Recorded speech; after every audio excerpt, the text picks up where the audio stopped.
Pour une personne confinée au lit, le maintien d'une bonne hygiène personnelle est d'un grand réconfort physique et moral.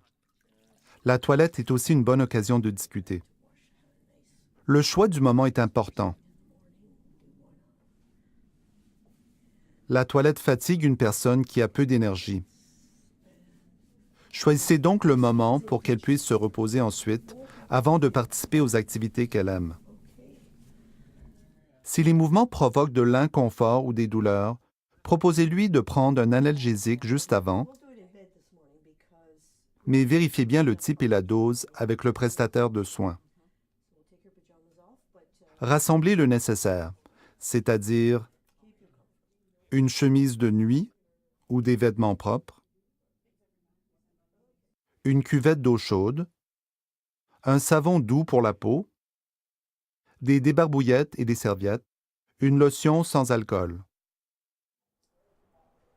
Il est très important de vous laver les mains avant et après les soins. Haussez le lit si possible pour ménager votre dos pendant que vous faites la toilette du patient. Si le lit est doté de barrières, abaissez celle qui se trouve de votre côté, mais laissez l'autre relevée pour assurer la sécurité du patient, qui pourra s'y agripper, s'il le peut, pour se tourner. Pour préserver son intimité et le tenir au chaud, couvrez-le d'une couverture pendant la toilette. Essayez de n'exposer que la partie du corps que vous êtes en train de laver et recouvrez celle-ci tout de suite après l'avoir lavée et séchée. Trempez la débarbouillette dans la cuvette et tordez-la légèrement pour éliminer l'excès d'eau. Pliez-la de façon qu'elle tienne bien sur votre main. Commencez par le visage.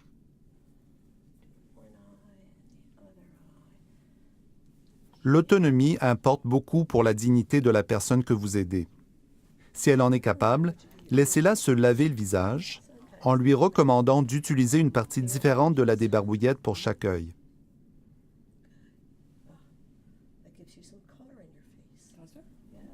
Lavez ensuite le haut du corps, les mains et les bras. N'oubliez pas de bien essuyer la peau avant de replacer la couverture. Changez l'eau au besoin pour avoir une eau propre et chaude pendant toute la toilette.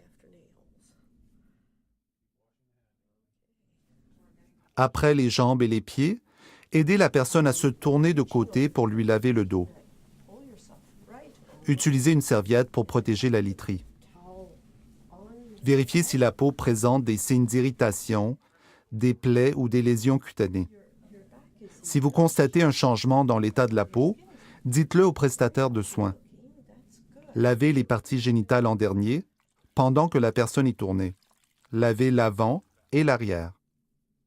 Vous pouvez appliquer une lotion dans le dos ou sur toute partie du corps qui paraît sèche. Évitez les lotions à base d'alcool, qui peuvent au contraire assécher la peau. Changez les draps sales ou mouillés une fois la toilette terminée. Aidez la personne à revêtir un pyjama ou une chemise de nuit propre. Baissez le lit à sa hauteur originale si vous l'avez haussé pour la toilette.